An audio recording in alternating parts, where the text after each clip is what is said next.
जगतसिंहपुर सदर ता 31/12/2019 तारीख जगतसिंहपुर पौरांचल अंतर्गत मार्कंडपुर माँ चिन्मयी कला केन्द्र वार्षिक उत्सव और सुदीप्ता दत्तक द्वितीय श्राद्धवार्षिक उत्सव आज अनुष्ठित हो जाएछि।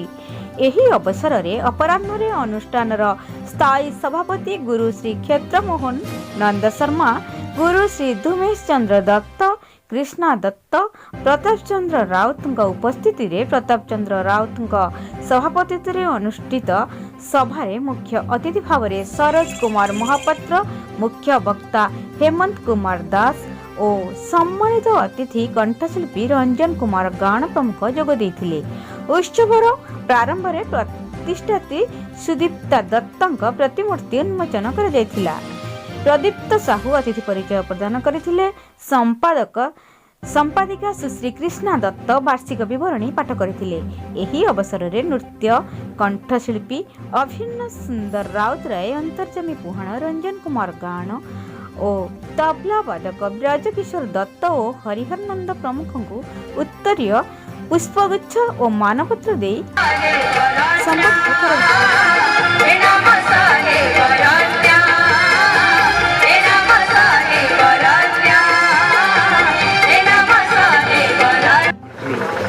जगतसिंहपुर प्रथम कर सांस्कृतिक कार्यक्रम 2003 से भेट होता कृष्ण सहित और प्रथम प्रोग्राम में किसी डिस्टर्बांस होता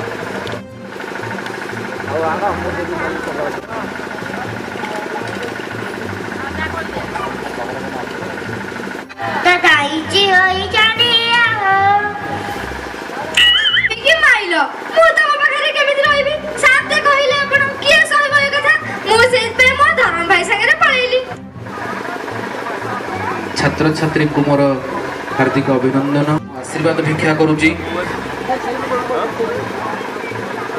सत कथा होची मो विषय जहाँ भी परिचय प्रदान करागला सेटा टिके अधा थिला।